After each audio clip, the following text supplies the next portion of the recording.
Hello, कैसे हो लोग लोग? कैसे हो दोस्तों?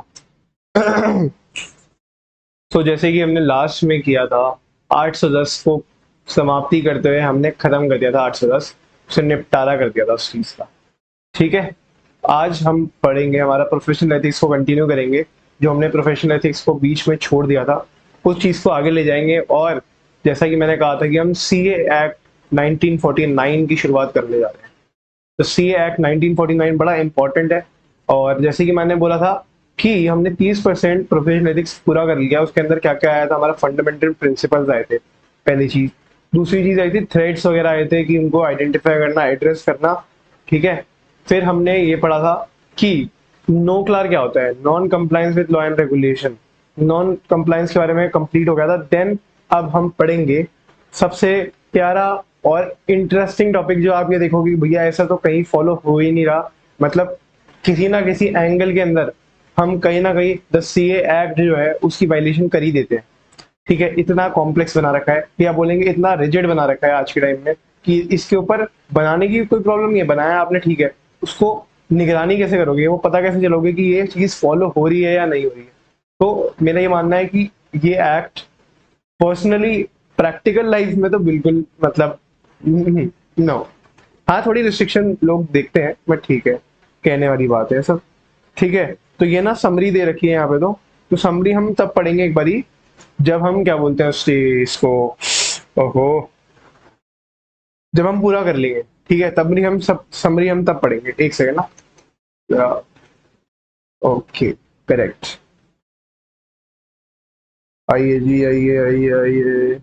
अच्छा, इसको याद करने का ना एक छोटा सा तरीका दे रखा है यहाँ पे। तो मैं फटाफट एक बार पेन ले लेता हूँ और फिर हम चालू करते हैं। ओके। तो यहाँ पे ये कह रखा है भैया कि हम पढ़ने वाले हैं क्या, चार्टेड अकाउंटेंट एक्ट 1949। 1949 पढ़ने वाले हैं। ठीक है। तो हमें हमेशा आंसर ऐसे लिखना है, उसके बारे में लिखा हुआ है कि कॉपी ऑफ द फैक्ट्स पहले लिख दो। ठीक है। हाउ टू प्रेजेंट आंसर्स के बारे में बता रखा है कि सबसे पहले तो write the clause number and title clearly, ऐसे करके कि as per the clause number this and this part one of first schedule chartered accountant ये। तो ये हम वापसी इस चीज पर रिविजिट करेंगे कि आंसर्स कैसे लिखने हैं। ठीक है। सबसे पहले तो हम फर्स्ट शेड्यूल को तो पढ़ लें, सबसे पहले कि भाई फर्स्ट शेड्यूल है क्या, क्या है क्या नहीं, पूरी कहानी समझ लेते हैं। तो पहली, आप ये 4 लाइनें याद रख लो। ठीक है। It is kind of wrap. तो ये रैप के टोन में याद कर लो कि नाम दिया नॉन सीए को, शेयर कर दी फीस, एक्सेप्ट कर लिया प्रॉफिट भी और पार्टनर बना लिए 20। क्या? नाम दिया नॉन सीए को, शेयर कर दी फीस, एक्सेप्ट कर लिया प्रॉफिट भी और पार्टनर बना लिए 20। नाम दिया नॉन सीए को, शेयर कर दी फीस, एक्सेप्ट कर लिया प्रॉफिट भी और पार्टनर बना लिए 20। ठीक है। समझ आए? चलो एक बार साथ में बोलो, नाम दिया नॉन सीए को, शेयर कर दी फीस, प्रॉफिट भी कर लिया एक्सेप्ट और पार्टनर बना लिए 20। चलो अब इसका रेफरेंस क्या है मैं वो बताता हूँ कि हम ये क्यों बोल रहे हैं, ये फालतू गान क्यों गा रहे हैं। ये हम इसलिए गा रहे हैं कि हम सबसे पहले जो ये समझते हैं, हम पढ़ रहे हैं, इसके अंदर बहुत सारे स्केड्यूल है। तो ऐसे लिखते हैं पहला स्केड्यूल। ठीक है। पहले स्केड्यूल में बहुत सारे पार्ट हैं। तो पहला स्केड्यूल का part one, this is the part one of first schedule. और उसके अंदर भी क्लॉज वन। समझ रहे हो? ये क्या कहना चाह रहा है कि भैया this is the clause one of part one of the first schedule. मतलब एक शेड्यूल है, उसके बहुत सारे पार्ट है, समझ लो 1, 2 और 3। अब फर्स्ट पार्ट के बहुत सारे क्लॉजेज है, 1, 2, 3, 4, 5, 6, 7, 8, 9, 10। समझ लो इतने क्लॉजेज हैं। फिर सेकेंड पार्ट के अलग क्लॉजेज होंगे बहुत सारे, फिर इसके भी होंगे 1, 2, 3, 4 ऐसे करके। तो हम ऐसे बोलेंगे कि भैया this is the clause one of part one of the first schedule, जैसे ऊपर लिखा हुआ था कि as per the clause one of part one of the first schedule, किसका?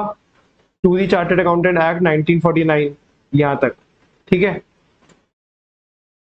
अब जो पार्ट वन होता है ना, पार्ट वन ये कहता है कि भैया professional misconduct in relation to CAs in practice. मतलब इसके अंदर हम ऐसी चीजें पढ़ने वाले हैं कि कोई प्रोफेशनल मिसकंडक्ट करा किसने, जो सीए है ना इन प्रैक्टिस वाला, मतलब जिसके पास सीओपी है। जिसके पास सीओपी और वो सीए है, मतलब मेंबर ऑफ द आईसीआई है। तो इसमें सीए इन सर्विस वाली बात नहीं है, जो जॉब कर रहे हैं उनके बारे में बात नहीं हो रही, इनमें किन के बारे में बात हो रही है, इनमें इन सीएस के बारे में बात हो रही है जो सीए प्रैक्टिस कर रहे हैं और उन्होंने ऐसा कोई काम किया जिससे वो प्रोफेशनल मिसकंडक्ट के अंदर आ गए। ठीक है, हम उनके बारे में पढ़ने वाले हैं यहाँ पे। तो professional misconduct in relation to the CA in practice, तो वो भी हो सकता था in relation to the CA in service. उन देखो, प्रोफेशनल कोड ऑफ कंडक्ट तो सब पे लगेगा, जो भी सीए है वो प्रोफेशनल है। अब प्रोफेशनल का अलग अलग तरीका, या तो वो जॉब कर रहा है या तो वो प्रैक्टिस कर रहा है। ठीक है, तो ये जो पार्ट वन है ये सिर्फ सीए इन प्रैक्टिस के लिए, तो इसके अंदर हम जो भी क्लॉज पढ़ेंगे ना, और क्लॉज के अंदर जो भी चीज पढ़ेंगे वो सिर्फ लगेगी किन सीए के ऊपर, जिनके पास सीओपी है या सीए इन प्रैक्टिस है। ठीक है, उन पे ही लगने वाली है ये चीजें। ओके, तो पहला क्लॉज क्या कहता है? पहला क्लॉज हमने क्या पढ़ा था? नाम दिया नॉन सीए को। नाम दिया नॉन सीए को मतलब है कि भैया एक CA in practice will be deemed to be guilty of the professional misconduct, will be deem, इसको थोड़ा बड़ा कर लेते हैं कि भैया ये समझ लो ये सी एन प्रैक्टिस है। ठीक है, C an practice will be deem to be guilty of the misconduct, professional misconduct, अगर, अगर क्या, if he allows any person to practice in his name as an chartered accountant. अगर एक सी एन प्रैक्टिस ने किसी भी आदमी को, ठीक है, अपने नाम के ऊपर, नाम दिया नॉन सीए को, मतलब जो सीए नहीं है ना, उसको उसने अगर अलाउ कर दिया कि भैया तू मेरे नाम में प्रैक्टिस कर ले चार्टेड अकाउंटेंट की, तो गड़बड़ है। एक्सेप्ट किसकी? Following person can be allowed by the CA in practice to practice in his name. कौन कौन? एक तो अगर पार्टनर है तो, और एम्प्लॉय है तो। लेकिन जो ये एम्प्लॉय है ना, उसके पास भी मतलब सीओपी होनी चाहिए, इन द सेंस वो भी सी एन प्रैक्टिस होना चाहिए, और जो पार्टनर है वो भी सी एन प्रैक्टिस होना चाहिए। तो या तो एम्प्लॉय भी सी एन प्रैक्टिस हो, मतलब सी एन प्रैक्टिस तो मैंडेटरी है यहाँ। उसके बाद ऐसे कौन से सी एन प्रैक्टिस जो एम्प्लॉय और जो पार्टनर है उनको हम अलाउ कर सकते हैं, क्योंकि भाई वो तो पार्ट ऑफ द फर्म ही है। ठीक है, पार्टनर तो मेरे नाम पे कर ही सकता है और एम्प्लॉय भी मेरे नाम पे सीओपी कर ही सकता है। मतलब एक तरह से यहाँ पे ये कह दिया कि अगर हम किसी भी बंदे को अलाउ करेंगे to practice in his name as a chartered accountant, except for whom, except for the partner or the employee who himself is another CA in practice। ठीक है, तो उसमें बोला कि जो सीए है, पार्टनर प्लस एम्प्लॉय, वो अलाउड है, बाकी नॉट अलाउड। समझ आया? तो हम कुछ क्वेश्चन है अब ये देखते हैं। ठीक है, तो एक बारी को इसको इग्नोर मारते हैं, इस पे ना फटाफट यहाँ कुछ ये लगा देते हैं। ले, ये क्या आ गया, इसको ऐसे करके लगाते हैं। तो खैर देख ही लिया होगा तुमने यार, पहले करके रखना चाहिए था मुझे, माय माय बैड। ठीक है, अब ये बताओ, अगर समझ लो ये सी एन प्रैक्टिस है, मतलब इसके पास सीओपी है। ठीक है, इसके पास सीओपी और ये पार्टनर भी है, तो क्या ये गिल्टी होगा? ये तो नॉट गिल्टी होगा जी। ये सी एन प्रैक्टिस है, इसका सीओपी और एम्प्लॉयर भी है, ये भी नॉट गिल्टी, चलेगा, कोई दिक्कत नहीं है। ये सी एन प्रैक्टिस है, सीओपी है, लेकिन पार्टनर भी है ना, तो एम्प्लॉय है, तो भैया गिल्टी, मतलब अलाउड नहीं है ये हमारे इसमें प्रैक्टिस नहीं कर सकता। अदर्स इन एम्प्लॉयमेंट, कोई भी अदर एम्प्लॉय जिसके पास सीओपी नहीं है, not allowed. Other in partnership, ऐसा कोई पार्टनर जो एमबीए करके आया है, उसके पास सीए की डिग्री नहीं है, तो वो भी नॉट अलाउड। या कोई अदर आदमी ही, वो भी नॉट अलाउड। ठीक है, तो हम इसमें देख ही सकते हैं कि आंसर क्या है, नॉट गिल्टी, नॉट गिल्टी, बाकी सब गिल्टी। ठीक है, ये भी याद रखना, कोई सी एन प्रैक्टिस होना जरूरी नहीं है, लेकिन सी एन प्रैक्टिस होने के साथ साथ उसको पार्टनर या फिर एम्प्लॉय होना भी जरूरी है। ओके, समझ आ गया। तो पहला क्लॉज हमारा डन हुआ, किसका? Part one of the first schedule का। ओके जी, अगले क्लॉज पे पढ़ते हैं। क्या था? नाम दिया नॉन सीए को, आगे क्या था? आगे क्या था? याद करो, याद करो, याद करो। नाम दिया नॉन सीए को, एक्सेप्ट कर ली फीस, याद आया। ठीक है, अब हम पढ़ने वाले हैं clause two of part one. Clause two of part one, तो as per the clause two of the part one, ठीक है, of the first schedule to the chartered accountant act 1949, एक CA in practice is deemed to be guilty of professional misconduct if he pays or allows ठीक है, या तो वो पे करेगा या अलाउ कर देगा पे करने के लिए। अग्रीज टू पे और अलाउज टू पे, समझ रहे हो? या तो वो पे करेगा या तो अलाउ कर देगा किसी, वो खुद पे नहीं कर रहा, वो बोल रहा है किसी और से मैं बोल दिया मैंने और वो देखो पे कर देगा भाई। या तो अग्रीमेंट में आ जाएगा कि हाँ हाँ मैं तेरे को वादा दे रहा हूँ, मैं तेरे को इस चीज की फीस की जो भी शेयर वेयर होगा वो कर दूंगा, ठीक है। और अलाउ डायरेक्टली या इनडायरेक्टली, या तो ये डायरेक्टली हो सकता है या तो इनडायरेक्टली हो सकता है। क्या चीज? Any share, any share commission या ब्रोकरेज इन द फीस और profits of his professional business. समझ लो, एक ए लिमिटेड है, ठीक है, ये कंपनी है, और एक ए एंड ए एसोसिएट्स है, ठीक है, ये है सी ए फर्म। अब ए लिमिटेड ना कोई काम लेके आई एसोसिएट्स के पास, और इन्होंने बोला कि भैया देख मैं तेरे लिए काम लेके आई हूँ, अब तो एक काम कर, मेरे को 20% ऑफ द फीस ना मेरे को दे दियो इसकी, क्योंकि काम तो मैं लेके आया हूँ। तो इसने क्या किया, इसने पे किया या अलाउ किया, अलाउ टू पे, या अग्री टू पे करा, या अलाउ टू अग्री टू पे। अलाउ को समझ रहे हो ना, ये अलाउ अलग से लिखा हुआ है। अलाउ का मतलब ये है, या तो देखो एक काम मैं करूंगा, या तो मैं किसी को कह दूंगा कि भाई मेरे बिहाफ पे तू एक काम कर, मैंने तेरे को कमांड दी है, मैं तेरे को अलाउ अलाउ कर रहा हूँ उस चीज के लिए कि ये अगर इस बंदे ने ऐसे कहा तो तू कर सकता है। एक तरह से मैंने किसी और को पावर दी, मैंने खुद नहीं किया, मतलब किसी और पे, किसी और के कंधे पे रख के बंदूक चलाई, एक तरह से हम ये देखा जाए तो ये कहना चाह रहा है, ठीक है। या तो पे किया या तो अग्री टू पे किया, डायरेक्टली या इनडायरेक्टली, डायरेक्टली इनडायरेक्टली भी समझ गए होगे आप। क्या चीज? या तो शेयर या फिर कोई ब्रोकरेज या कमीशन इन द फीस और the profit of his professional business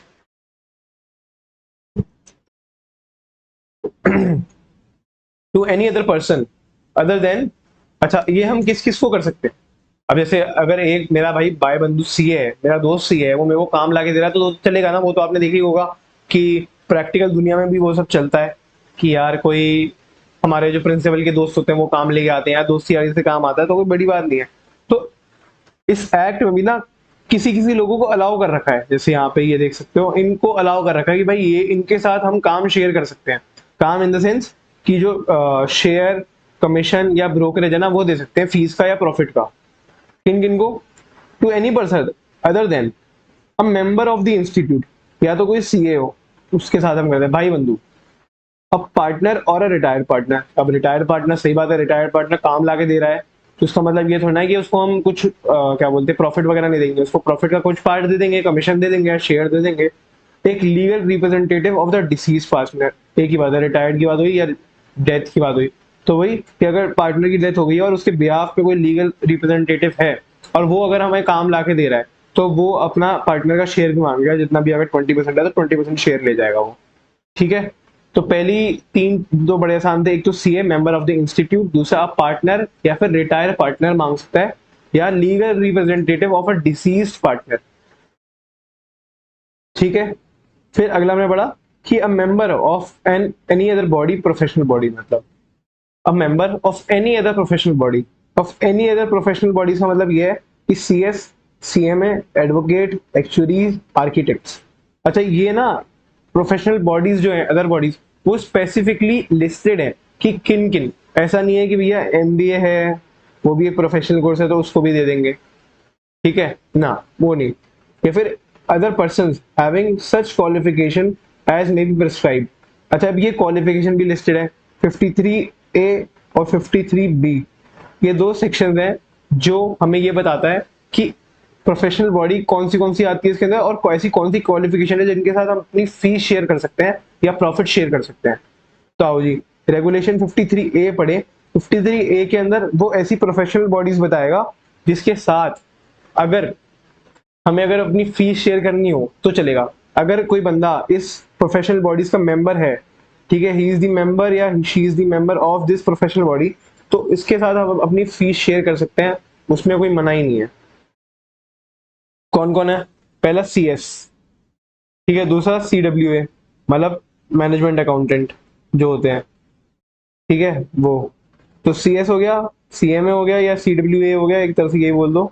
फिर एडवोकेट हो गया, फिर आर्किटेक्ट्स हो गया, फिर एक्चुअरी हो गया। तो इसको मैंने छोटा सा यहाँ पे लिखा हुआ है कि भैया सीएस हो गया, सीएमए हो गया, ठीक है, सीएस हो गया, सीएमए हो गया, एडवोकेट हो गया, फिर एक्चुअरी हो गया, फिर लास्ट कौन था? आर्किटेक्ट हो गया। तो CWA या CMA बोल सकते हो इस चीज को, एक ही बात होती है।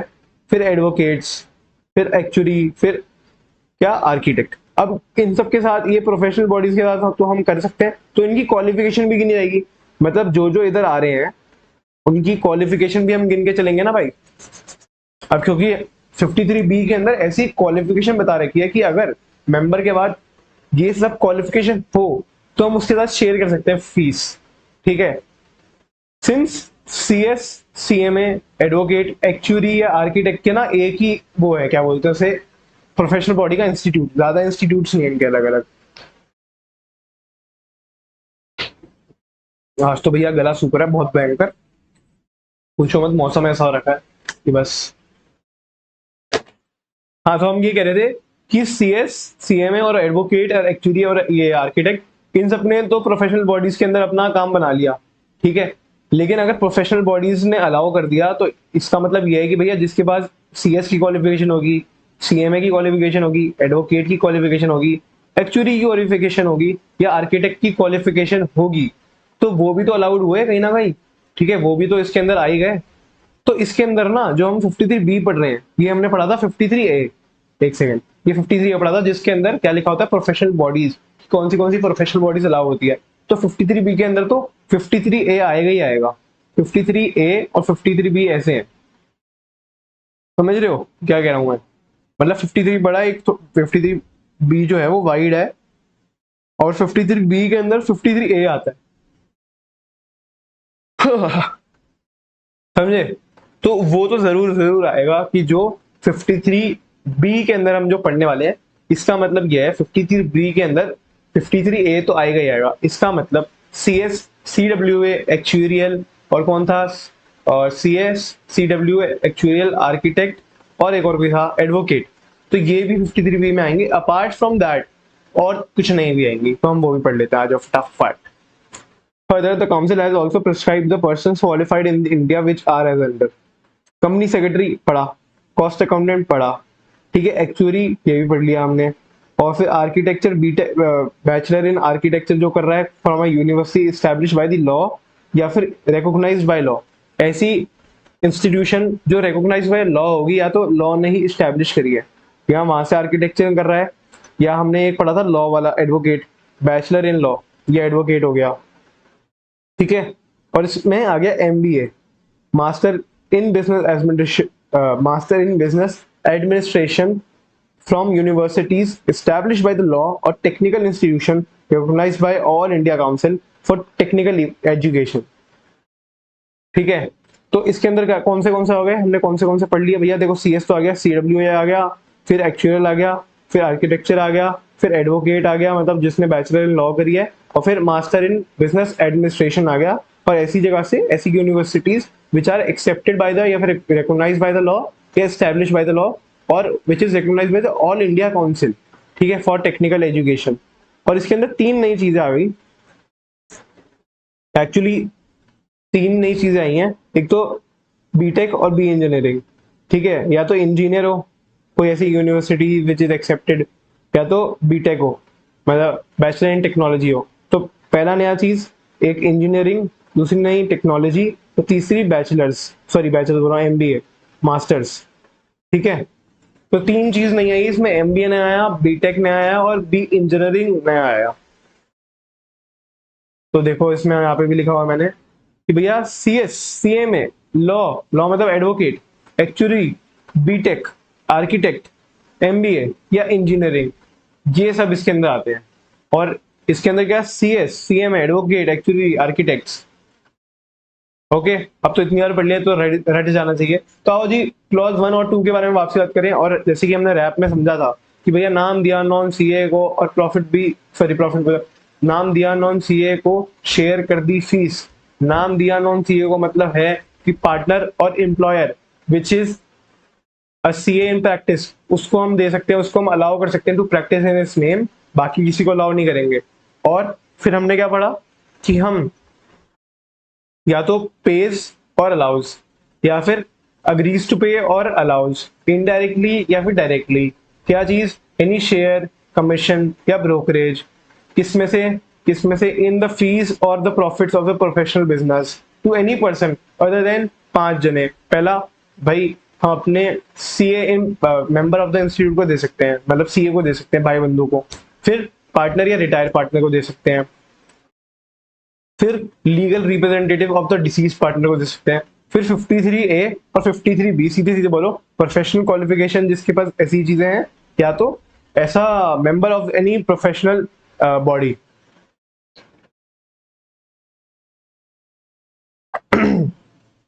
ठीक है, समझ में आया क्या, मगज में आया क्या? और इसमें आगे बढ़ते हैं। Fee deducted by the government. अगर कोई देखो बार नहीं है in code of ethics to accept such assignment where is the percentage of professional fee is deducted by the government to meet the administrative या अदर एक्सपेंडिचर। मतलब कहीं पे भी ऐसा हो रहा है कि गवर्नमेंट 10% 20% ले जा रही है या परसेंटेज ऑफ प्रोफेशनल फीस ले जा रही है, तो वो एक्सेप्टेड है। भाई गवर्नमेंट हमेशा गवर्नमेंट तो ले जाएगी ना, पर वो क्यों ले जा रही है? क्योंकि एडमिनिस्ट्रेटिव और अदर एक्सपेंडिचर मीट करने के लिए ले जा रही है। समझ लो जैसे हम अप्लाई करते हैं इंडियन बैंक एसोसिएशन के अंदर एएसएम ऑडिट्स के लिए, तो अगर 10% वो अपना कमीशन ले रही है तो ले रही है, कोई दिक्कत नहीं है, क्योंकि वो उनके थ्रू हमें ये काम मिला है पहली बात। और ये क्यों ले रही है? क्योंकि एडमिनिस्ट्रेटिव और अदर एक्सपेंडिचर की चीज को मीट करना होता है हमें। Any percentage sharing with the articles not allowed. Article के साथ कोई अलाउड नहीं है भैया, ठीक है।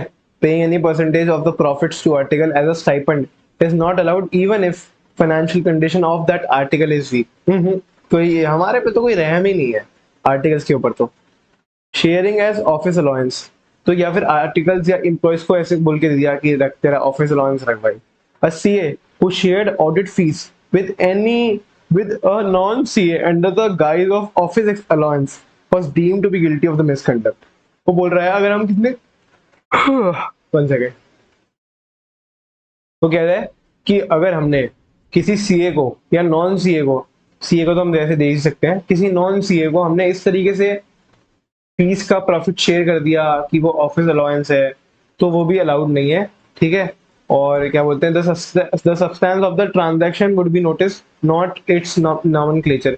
पहली बात तो यार इसको ढूंढना ही बहुत मुश्किल है। अगर समझ लो तुम किसी के अकाउंट देख रहे हो, तुम नहीं बता पाओगे भैया ये ऑफिस अलाउंस है या नहीं है, ये सही वाली नहीं है, मतलब इसका सब्सटेंस सही है कि नहीं है, नॉमेनक्लेचर नहीं, ये सब चीजें तुम बता नहीं पाओगे, पर फिर भी दे रखा है कि भैया ऐसा अलाउड नहीं है,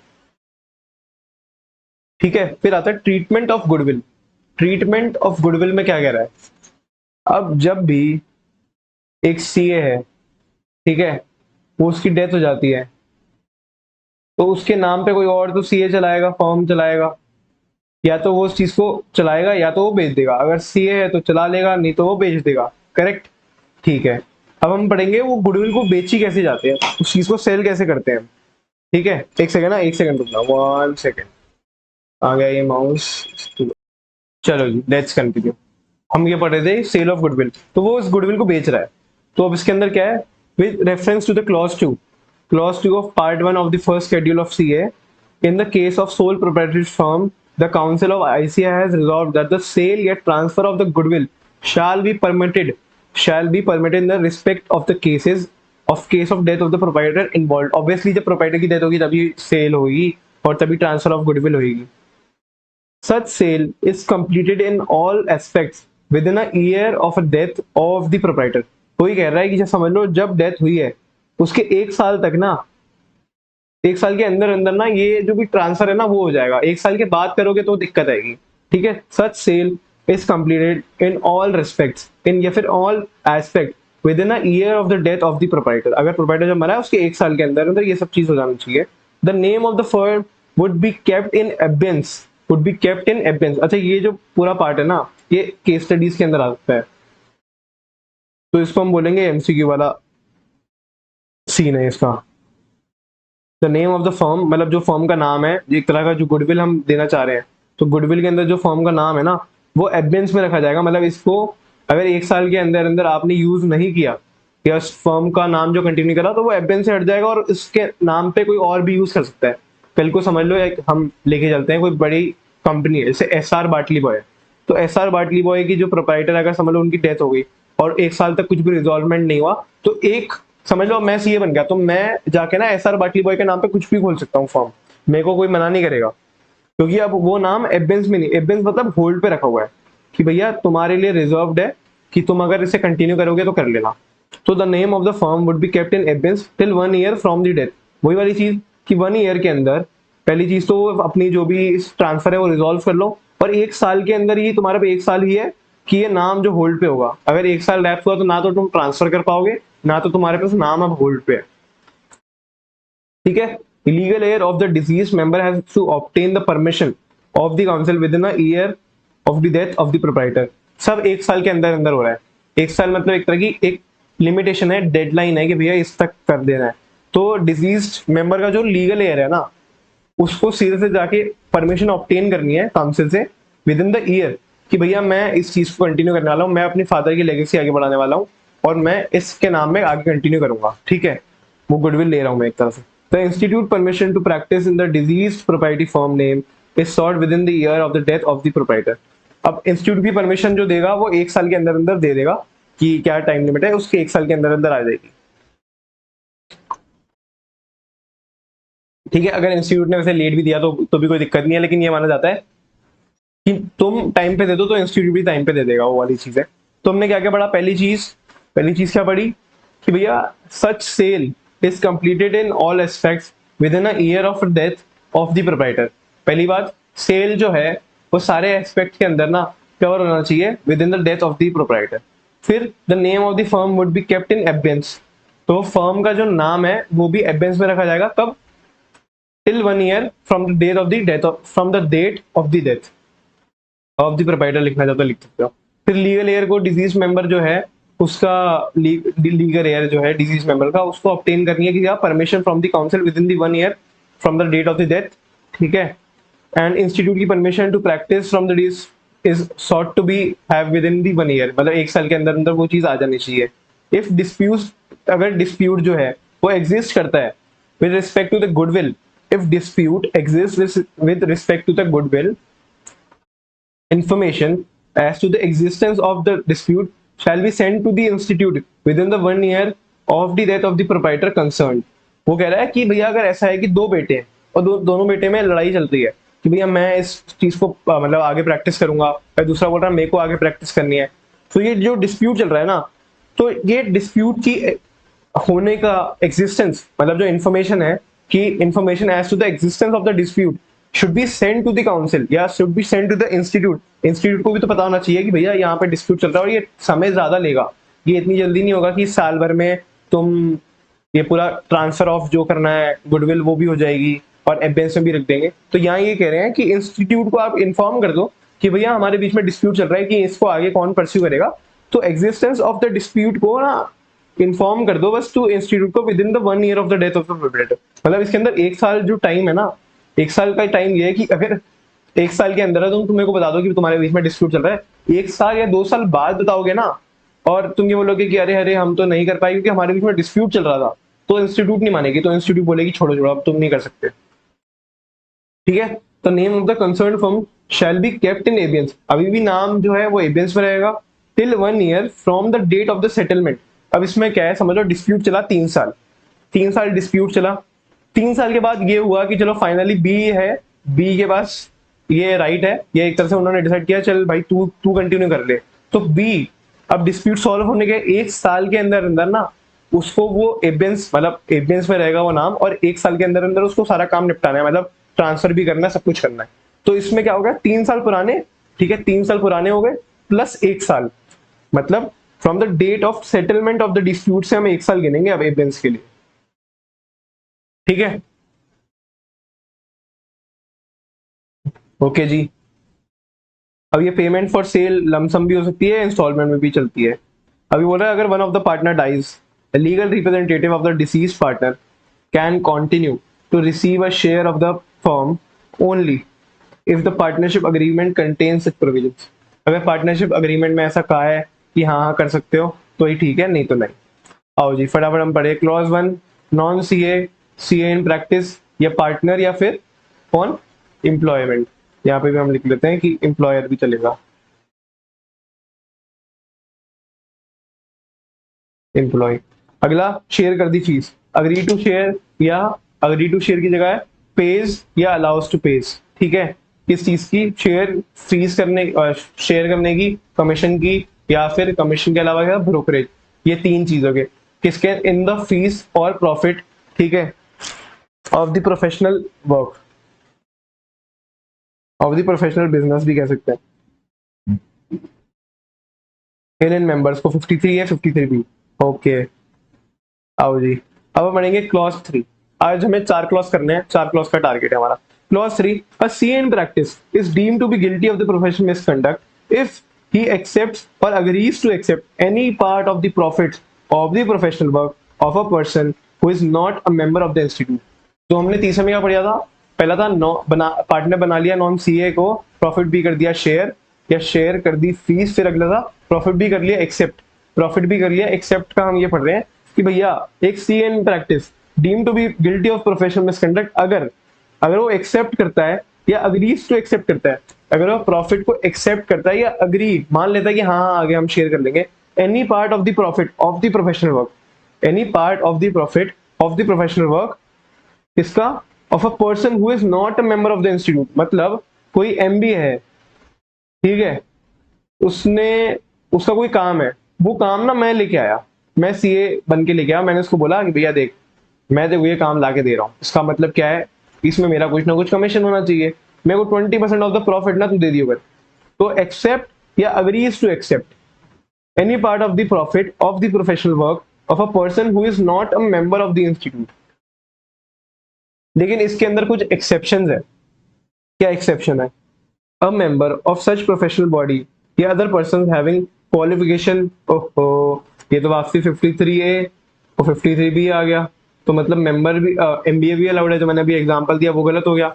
तो चलो कोई बात नहीं, एमबीए नहीं तो बीबीए ले लेते हैं, बीबीए कर रखी है किसी बंदे ने, ठीक है, बीबीए वाले से अगर हम कोई भी एक्सेप्टेंस कर रहे हैं फीस के रिगार्डिंग या एनी प्रॉफिट शेयरिंग कर रहे हैं तो नॉट अलाउड भैया, नॉट अलाउड। और इसके अंदर तो प्रॉफिट ही बोलेंगे, फीस मत लिख देना, इसके अंदर पर्टिकुलर लिखा हुआ है कि any part of the profit, जो प्रॉफिट का कोई भी पार्ट आ रहा है अगर हम वो ले रहे हैं तो we are in the guilty या मिसकंडक्ट कर रहे हैं।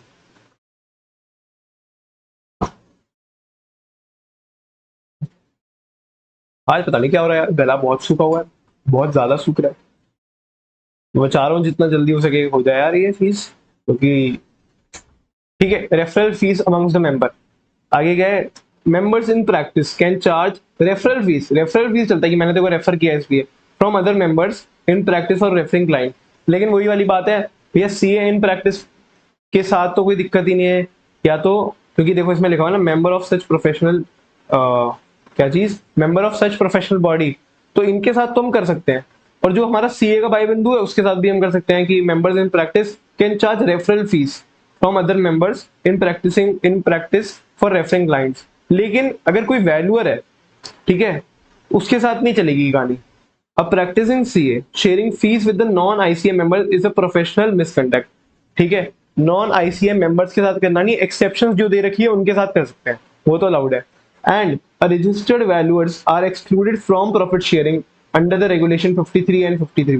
वो बोल रहा है कि जो एक्सेप्शंस है ना 53 और 53B, उसके अंदर रजिस्टर्ड वैल्यूअर्स को कहीं नाम नहीं है, तो हम वैल्यूअर्स को भी कोई प्रॉफिट शेयरिंग नहीं देंगे।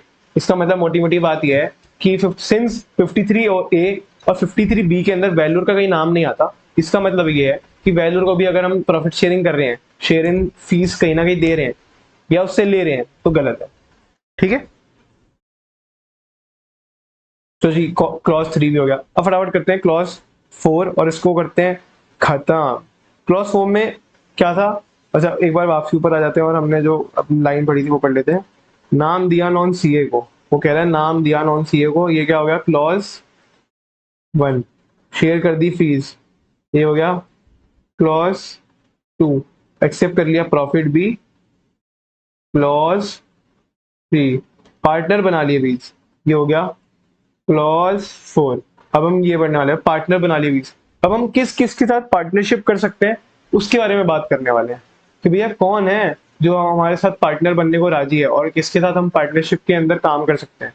ठीक है, a CA is in practice is deemed to be guilty of professional misconduct if he enters into the partnership in या outside India, इन और आउटसाइड इंडिया, अगर वो पार्टनरशिप में आ रहा है किसी के साथ, with any person other than कौन, CA in practice, in any person other than CA in practice, और such person who is a member of any professional body having such qualification as may be prescribed.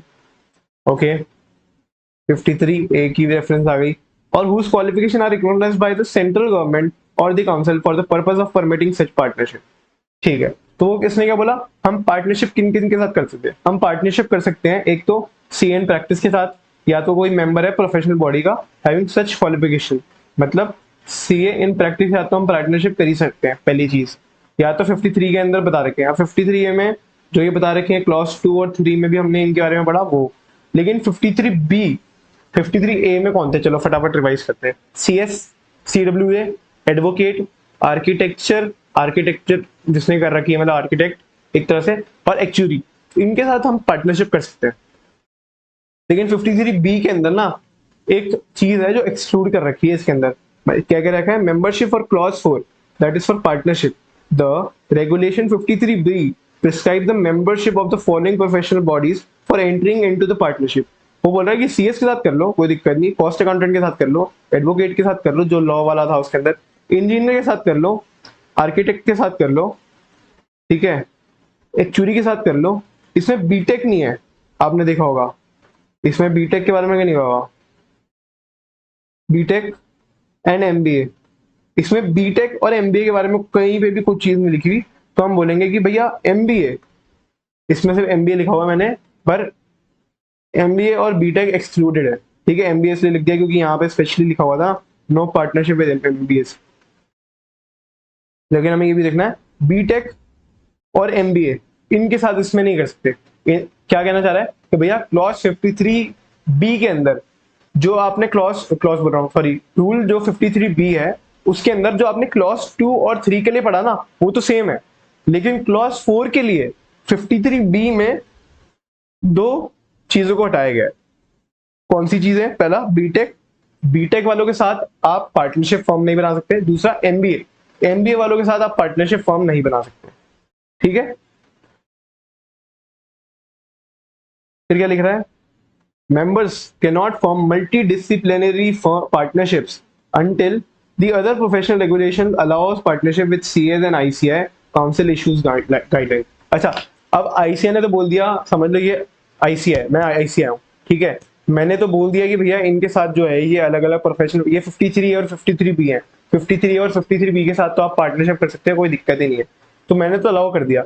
लेकिन अब भाई जो CS है, जो CW है, जो एक्चुअरी है, उनकी जो रजिस्टर्ड काउंसिल है, समझ लो रजिस्टर्ड जो बॉडीज है, वो भी तो अलाउ करना चाहिए, क्योंकि पार्टनरशिप तो बोथ वेज होती है ना। मैंने अलाउ कर दिया लेकिन यहाँ से अलाउमेंट नहीं मिली, तो मैं इनके साथ पार्टनरशिप नहीं कर सकता। इन केस समझ लो एडवोकेट की जो काउंसिल है उन्होंने बोल दिया कि भैया आप सीए के साथ ना बिजनेस नहीं कर सकते, मतलब इन द सेंस कि आप सीए के साथ पार्टनरशिप नहीं बना सकते, और आईसीए ने बोला हुआ है कि आप बना सकते हैं। तो इसका मतलब ये है कि भाई अगर सामने वालों ने मंजूरी नहीं दी, ठीक है, तो मैं नहीं कर सकता। इसका मतलब सिंपल सीधी बात है कि members can not form multi disciplinary partnership until the other professional regulator, जो भी सामने वाले प्रोफेशनल रेगुलेटर है उन्होंने अलाउ नहीं कर दिया। ठीक है, partnership between ICM members and foreign professional bodies are allowed if those members are eligible for ICM membership. इसके अंदर वही दुबई और नेपाल का एग्जांपल है I guess. Partnership between the ICM members and foreign professional bodies, जहां पे हमारा type वगैरह है, ठीक है, एमओयू साइन हो रखे हैं, वो अलाउड है if those members are eligible for ICM membership. अगर जैसे अब ऑस्ट्रेलिया में भी आपने सुना होगा अभी टाइप बना है कुछ ना कुछ, और दुबई और क्या बोलते हैं नेपाल का तो है ही, तो इनके साथ तो हम कर सकते हैं। ठीक है, दुबई में आईसीए सेम है, नेपाल में आईसीए सेम है, तो इनके साथ हम कर सकते हैं, कोई बड़ी बात नहीं है। ठीक है, तो हम कल पढ़ने वाले हैं क्लॉज नंबर 5, क्लॉज नंबर 8, ये दो क्लॉज पढ़ेंगे बस, कल ज्यादा नहीं पढ़ेंगे क्योंकि क्लॉज नंबर 8 थोड़ा बड़ा है। ये पूरा क्लॉज नंबर 8 है, यहाँ पे यहाँ पे यहाँ पे, फिर क्लॉज नंबर 6 यहाँ से चालू होगा। तो कल हम दो क्लॉज पढ़ने वाले। आज हमने 4 क्लॉज पढ़े, और क्या क्या पढ़े। पहली चीज क्लॉज नंबर 1 फटाफट रिवाइज कर लेते हैं, 40 मिनट्स में ही लेक्चर खत्म हो जाएगा। क्लॉज नंबर 1 क्या बोल रहा है कि भैया किसी भी नॉन सीए को काम नहीं करने दिया। नॉन सीए इसको हम अपने नाम में काम नहीं करने देंगे जब तक क्या सीए इन प्रैक्टिस पार्टनर या एम्प्लॉय ना हो। ठीक है, टीएन प्रैक्टिस होना चाहिए। ओके, फिर क्लॉज 2, शेयर कर दी फीस। वो बोल रहा है कि कहीं पे भी अपनी फीस, ठीक है, फीस का कमीशन, ब्रोकरेज का कोई भी परसेंटेज ऑफ द प्रॉफिट या फीस शेयर नहीं करनी। अगर अग्रीज टू शेयर कर दिया तो भैया आप प्रोफेशनल मिसकंडक्ट में आ जाओगे, इनडायरेक्टली या डायरेक्टली। और इसके अंदर एक्सेप्शन दे रखी है, 5 एक्सेप्शन दे रखी है। डिसीज पार्टनर के लीगल रिप्रेजेंटेटिव को, फिर रिटायर्ड पार्टनर या पार्टनर को, फिर या तो मेंबर ऑफ द इंस्टीट्यूट अगर हमारा इंस्टीट्यूट का है, और 53A 53B, वो दोनों चीज। ठीक है, फिर क्लॉज नंबर 3, हमें ना तो किसी से प्रॉफिट एक्सेप्ट भी करना, एक्सेप्ट और agrees to accept any part of the profit from the professional work from not member of the institute. मतलब जो आईसीआई का मेंबर नहीं है उससे। एक्सेप्शन भी इसमें 53A 53B है। इसमें जरूर ध्यान रखना कि इसमें वो चीज आती है, क्या बोलते हैं, रजिस्टर्ड वैल्यूअर वाली बात आती है कि रजिस्टर्ड वैल्यूअर के साथ अगर हमने प्रॉफिट एक्सेप्ट कर लिया तो वहां गड़बड़ हो जाएगी। और ऊपर हमने वो सेल ऑफ गुडविल भी पढ़ा था। सेल ऑफ गुडविल में ये है 1 साल का जो टाइम पीरियड है वो याद रखना। अगर डिस्प्यूट चल रहा है तो डिस्प्यूट खत्म होने के बाद 1 साल के अंदर एविडेंस में रहता है, ठीक है। और डिस्प्यूट जो चल रहा है तो आपको जो इन्फॉर्मेशन है डिस्प्यूट की एग्जिस्टेंस की, वो बतानी है किसको, आईसीआई को। आईसीआई को इन्फॉर्म करनी है कि भैया हमारे बीच में डिस्प्यूट चल रहा है, अभी प्रॉब्लम चलेगी, ठीक है। और अगर लीगल रिप्रेजेंटेटिव को शेयर चाहिए उसके अंदर पार्टनरशिप के फर्म का, अगर आफ्टर द डिसीज, तो वो अगर पार्टनरशिप प्रोविजन में लिखा हुआ है तो ही मिलेगा, वरना अलाउड नहीं है, ठीक है जी। ये भी हो गया। फिर हमने पढ़ा कि परसेंटेज आर्टिकल्स को दे रहे हैं या फिर कमीशन ले रहे हैं या ये सब चीज कर रहे हैं, वो भी अलाउड नहीं है, ना ऑफिस अलाउंस अलाउड है। लेकिन अगर गवर्नमेंट कोई भी कमीशन ले जाती है हमारी फीस में से तो वो अलाउड है। फिर हमने क्लॉज नंबर 4 में पढ़ा कि पार्टनरशिप हमने बनाई, ठीक है, लेकिन हम किन के साथ पार्टनरशिप नहीं बना सकते, हमने ये भी पढ़ा। हम पहली बात तो उनके साथ पार्टनरशिप नहीं बना सकते जो मेंबर ऑफ द इंस्टीट्यूट नहीं है। एक्सेप्शन इसके अंदर 53A वाली सही है। 53B में 2 चीज हटाई गई है, बीटेक मतलब बैचलर इन टेक्नोलॉजी, वो हटा दिया, और एमबीए वालों को हटा दिया। फिर इसमें बोला कि मल्टी डिसिप्लिनरी फर्म्स आप बना सकते हो, लेकिन अगर सामने वाली प्रोफेशनल रेगुलेटर बॉडी भी अग्री करनी चाहिए तब बना पाओगे। और ये बोला अगर कहीं पे भी प्रोफेशनल बॉडी है who is the member of the ICI तो उनके साथ भी आप बना सकते हो, कोई दिक्कत नहीं है, फिर तो उनके साथ भी कोई प्रॉब्लम नहीं है। ओके, तो जी खत्म होती है। आप ये जरूर पढ़ लेना, ये मैंने शॉर्ट में लिखा हुआ है, क्लॉज 5 भी लिखा हुआ है इसमें चाहे, ठीक है, मैं थोड़ा और बड़ा कर देता हूँ। तो क्लॉज 5 को तो हम खैर बाद में कर लेंगे, लेकिन अभी तो ये क्लॉज 1 से लेके 4 तक जरूर पढ़ लेना।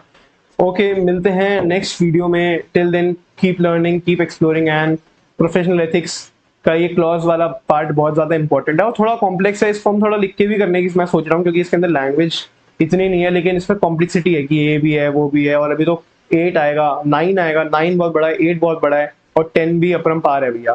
फिर उसके बाद तो अभी तो ये पार्ट 1 कर रहे हैं, समझ आए। फर्स्ट शेड्यूल का पार्ट 1 का क्लॉज 4 तक पढ़ा है हमने।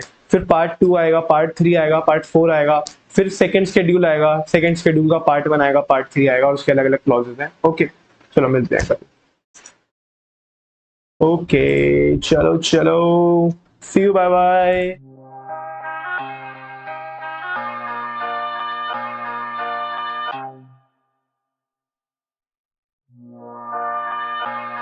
Ladies and gentlemen, can I please have your attention?